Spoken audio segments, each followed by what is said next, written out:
Hello viewers, আসসালামু আলাইকুম। আজকে আমি রান্না করব হচ্ছে সুরমা মাছ ভুনা করব।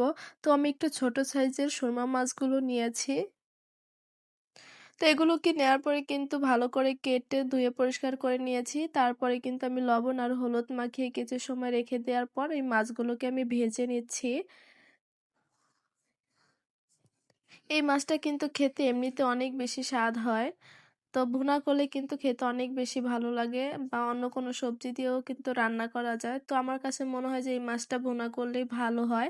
তো তার জন্য কিন্তু আজকে আমি মাছগুলোকে ভুনা করব। তো মাছগুলোকে ১ম এ আমি খুব ভালো করে ভেজে নিয়েছি। তো বাকি মাছগুলোকেই কিন্তু আমি এভাবে সব ভেজে নেওয়া হয়ে গেছে। এখন এটাকে আমি রান্না বসাবো। তো রান্না বসানোর জন্য কিন্তু এখানে আমি দিয়ে দিব হচ্ছে পেঁয়াজ কুচি, তারপরে দিয়ে দিব হচ্ছে তেল। তো এগুলোকে কিন্তু আমি খুব ভালো করে একটু ভেজে নিয়েছি। তারপরে কিন্তু আমি দিয়ে দেব হচ্ছে আদা, রসুন এবং পেঁয়াজ বাটা। তো আমি কিন্তু একসাথেই বেটে নিয়েছিলাম। তো দেওয়ার পরে কিন্তু এটাকে আমি ভালো করে একটু মিশিয়ে নিব। মেশানো হয়ে গেলে এখানে আমি দিয়ে দেব হচ্ছে হলুদের গুঁড়ো, মরিচের গুঁড়ো আর দিয়ে দিব হচ্ছে আমি পরিমাণ মতো লবণ। তো এগুলো দেওয়ার পরে কিন্তু এই মসলাটাকে আমি ভালো করে আবার একটু মিশিয়ে নিব। তো মসলাটাকে কিন্তু আমি নেড়েচেড়ে ভালো করে মিশিয়ে নিয়েছি। তো মেশানোর পরে এখানে আমি একটু পানি দিয়ে মসলাটা কষিয়ে নিব। তো তার জন্য কিন্তু একটু পানি দিয়ে দিয়েছি। আর পানিটা দিয়ে মসলাটাকে খুব ভালো করে একটু কষিয়ে নিতে হবে। তা না হলে কিন্তু কাঁচা মসলার যে একটা গন্ধ সেটা থেকে যাবে। তো তার জন্য কিন্তু মসলাটাকে আমি খুব ভালো করে কষিয়ে নিয়েছি।